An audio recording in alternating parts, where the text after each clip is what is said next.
Hey, bienvenidos a la Agencia Paranormal.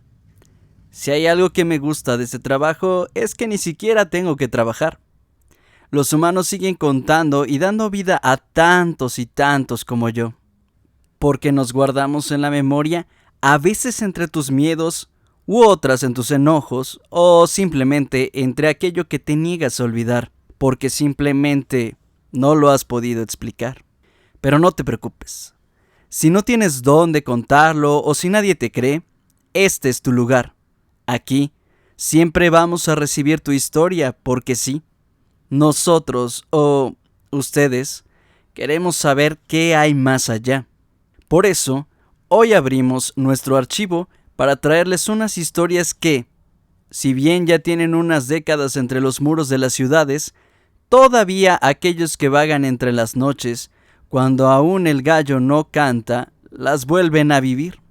Tal vez el siguiente seas tú, no lo sabemos. Pero escucha muy bien.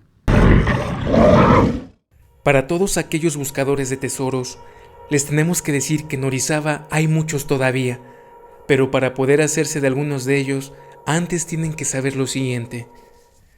Allá en la calle de Poniente 3, frente a la Alameda Francisco Gabilondo Soler, había un patio de vecindad en donde habitaba una señora de nombre Carmela, la cual era mejor conocida como la tía, misma que había amasado una cuantiosa fortuna.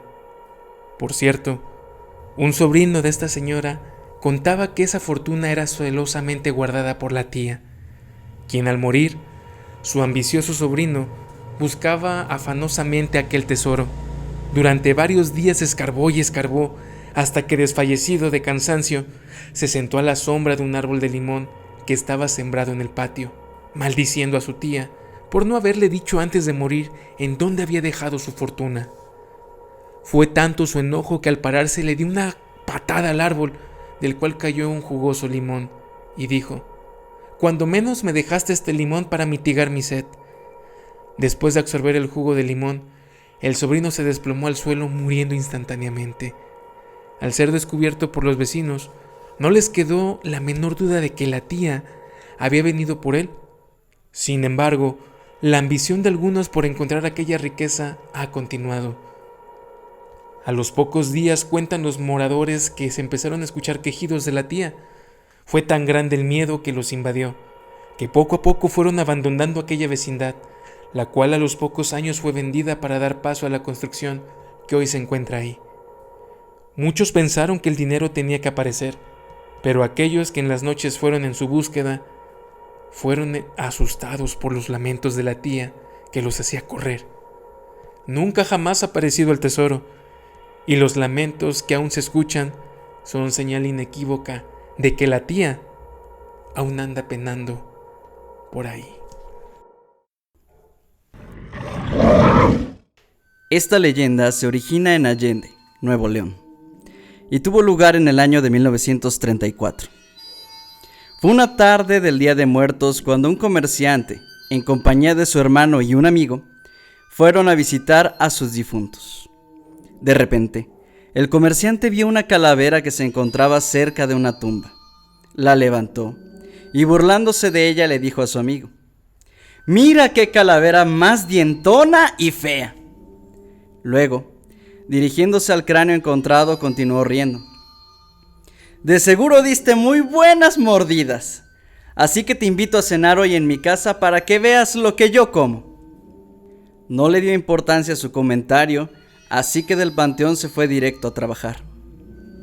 Ese mismo día, poco después de las 8 de la noche, regresó a su casa, donde fue recibido por su esposa y sus hijos. Como de costumbre, se sentaron a cenar. Aún no empezaban cuando llamaron a la puerta. Uno de sus hijos fue a abrir y se encontró con un caballero elegantemente vestido, de traje blanco y un amplio sombrero que le cubría el rostro. El visitante, de voz grave, le preguntó al chiquillo por su padre. El comerciante le pidió que le preguntara al extraño quién era. «Dile que él me invitó a cenar el día de hoy», respondió el caballero. El niño Fue con su padre para avisarle. No recuerdo haber invitado a alguien a cenar, dijo el padre. Dile que se vaya. Como el hombre le indicó, el pequeño le pidió al visitante que se retirara, a lo que el individuo contestó: dile que sí, que me invitó a cenar cuando estaba en el panteón. Al escuchar esto, el hombre palideció y se puso nervioso. Entonces lo dejó entrar y sentarse a cenar a su mesa, donde, por cierto, nadie dijo una palabra. Tras una prolongada visita, el misterioso individuo se levantó de su silla y con una característica voz ronca le dijo al padre de familia: yo ya cumplí. Ahora yo te espero mañana donde me conociste para que veas lo que yo como. ¿Estás de acuerdo? El comerciante no pudo decir nada, así que el visitante se retiró.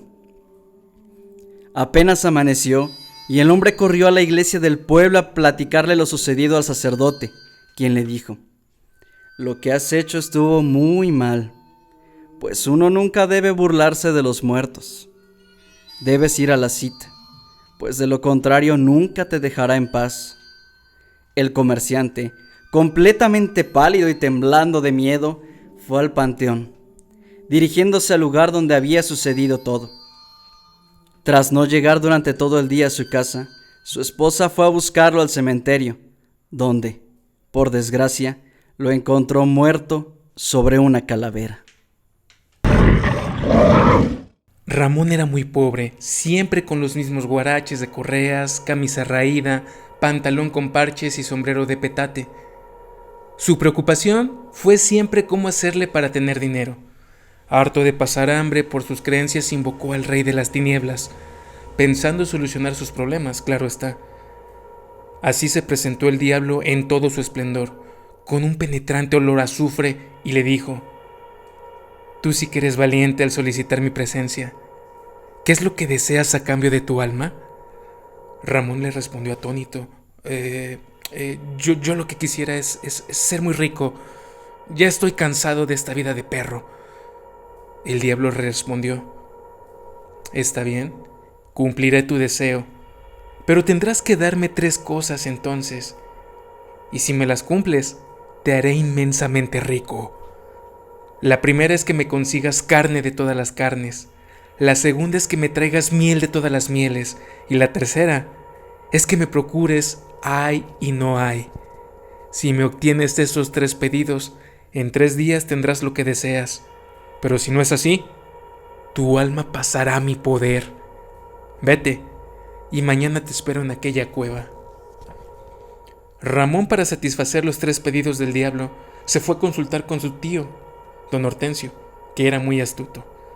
Al otro día, el diablo esperaba a don Ramón en la cueva, y cuando lo vio le preguntó: «Y bien, muchachito, ¿dónde está la carne de todas las carnes?». Ramón le entregó un toche. El diablo, extrañado, le dijo: «Este animal no reúne todas las características que quiero». El otro le contestó: «Estás equivocado. En los orígenes de la creación, el Señor ordenó que hubiera un animal que poseyera todas las carnes, para poder conservar así la especie en la naturaleza». Lucifer replicó molesto: «Pero este animal no tiene todas las carnes que yo quiero, simplemente es un toache».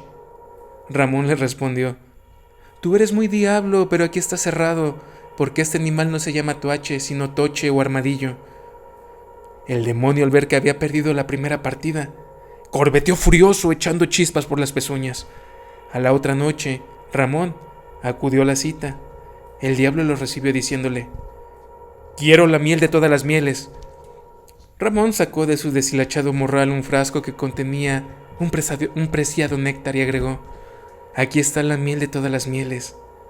Y Luzbel, irritado, le gritó: «Esta miserable pequeñez no puede ser lo que te he pedido». Ramón, seguro, exclamó: «Sí lo es. Su contenido es producto extraído del panal real de abejas que libaron todas las flores». Y furibundo, el diablo no respondió y se marchó dejando un olor azufrado. A la última noche, Ramón se dirigió a la cueva, donde Lucifer ya lo esperaba, pensando que el pobre joven perdería en esta tercera prueba. Este le preguntó de golpe: ¿Me trajiste el ay y no hay? Ramón triunfante expresó: sí, aquí está. Mete la mano en mi morral y lo hallarás. Ramón, antes de ir al encuentro, cortó en la vereda principal una penca de nopal y solo por un lado había quitado las espinas, y haciendo que Satanás metiera la mano en su bolsa, provocó que se espinara y exclamaran ¡ay!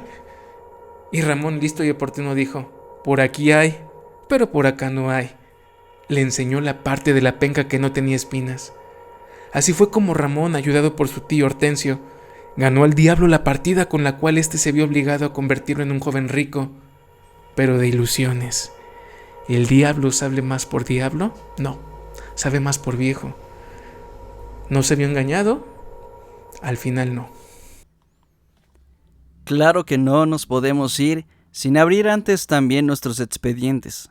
Sí, porque el miedo sigue más presente que nunca, estés en casa, en la calle o en tu escuela o trabajo. Sí, sobre todo en estos últimos, donde pasan tantas y tantas horas. Y es que a veces solo si eres muy afortunado, puedes vivir algo paranormal. Y ahora es momento de escuchar algo que sucedió entre los muros de la Universidad Veracruzana, y hasta hoy no tiene explicación. Y aún ahora, su protagonista vive entre escalofríos cada vez que lo recuerda. Hay lugares donde el peso de la historia es fuerte, y nosotros ignoramos en muchas ocasiones en dónde nos encontramos parados. Tal es el caso de la hacienda Lucas Martín, cuya historia se puede rastrear desde el año de 1569, donde el encomendero beneficiado de Tlacolula, Alonso Muñoz, funda un molino de trigo a la orilla del río Cedeño, lo cual da paso a la fundación de la hacienda ya mencionada. Con el paso del tiempo, de los siglos y de los años, la hacienda crece junto con sus construcciones, y es en el año 2004 cuando es ocupada una sección de la misma por la Universidad Veracruzana para ser sede del Centro de Investigaciones Tropicales, mejor conocido como CITRO, donde se realizaron investigaciones sobre la problemática, funcionamiento de las tierras bajas del trópico mexicano. Nuestro informante, el señor N., nos comentó que anteriormente lo que se rentó eran caballerizas, que se fueron modificando para crear cubículos para los investigadores y para el trabajador administrativo. La rutina era simple. A la mañana y hasta las 3 de la tarde, el edificio estaba habitado por investigadores, becarios y personal de limpieza y administrativo, pero después de las 3 de la tarde, el área quedaba casi totalmente vacía. Por las tardes, el señor N., nuestro informante, nos cuenta que generalmente él se encontraba solo, pero nunca como aquel día en el cual debía entregar un trabajo urgente. Le dieron las 9 de la noche y se acercó a él el intendente, el último personal que se encontraba además de él, y le dijo que mejor se fuera a su casa, que adelantara o terminara su trabajo allá, así no se tendría que quedar solo. Intrigado, el señor N. le preguntó por qué le recomendaba eso. El intendente solamente respondió que contaban las personas que cuando casi no había nadie, cosas extrañas pasaban en aquel edificio. Al señor N. no le quedaba opción. No podía seguir trabajando en su casa porque no contaba con un programa que solamente tenían las computadoras del CITRO. Así que acompañó al intendente, abrieron y el intendente le dejó la llave para que el señor N. pudiera salir más tarde. Antes de regresar a su área, decidió dejar su chamarra en el respaldo de la silla de la secretaria, espacio que era la recepción y que estaba cerca de la entrada. El señor N. trató de no hacer mayor caso a los comentarios del intendente, pues al final pensó, es más mi urgencia que el miedo, y siguió trabajando. Pasaron los minutos y luego las horas. El reloj marcó las 11, 11:15, 11:30, tiempo en el que pudo terminar su trabajo. Acto seguido, apagó los aparatos, acomodó la silla y fue apagando las luces para retirarse. El señor N. se notó sensiblemente afectado cuando nos contó esto, pero dice que solamente iba iluminado con la luz que daba su celular, y a lo lejos pudo notar que el respaldo de la silla de la secretaria se encontraba vacío. Su chamarra ya no estaba en el lugar en el que la había dejado. Se sintió amedrentado, sintió miedo. La atmósfera era de frío y de incertidumbre, El señor N no sabía lo que le aguardaba oculto entre la oscuridad, por lo que decidió salir lo más pronto posible, sin siquiera tocar su chamarra que se encontraba ya del otro extremo de la mesa. Salió y cerró con seguro y se fue lo más rápido que pudo. Al día siguiente, la secretaria con un tono gentil le entregó su chamarra, a lo cual el señor N alcanzó a decir: tal vez la dejé aquí anoche cuando me fui rápido porque pensé que me dejaba el último transporte. Al tiempo, que un escalofrío recorría su espalda y le recordó el miedo que sintió al quedarse a trabajar solo en lo que antes era la hacienda Lucas Martín. Hay que resaltar que nunca volvió a trabajar hasta tarde en aquel lugar. Muchas gracias por acompañarnos y llenar su día con un poco de terror. No olviden dejar su like. Y si conoces a alguien que le guste todo aquello que es inexplicable, compártele el video. Deja tu comentario. Y si tienes o vives una historia fuera de lo normal, escribe tu relato y mándalo al correo o manda tu nota de voz al teléfono que te dejamos en la descripción. Nos veremos muy pronto, agentes. Por hoy, cerramos las puertas. Pero recuerda muy bien que los muertos aún hablan entre murmullos y hoy te hablan a ti.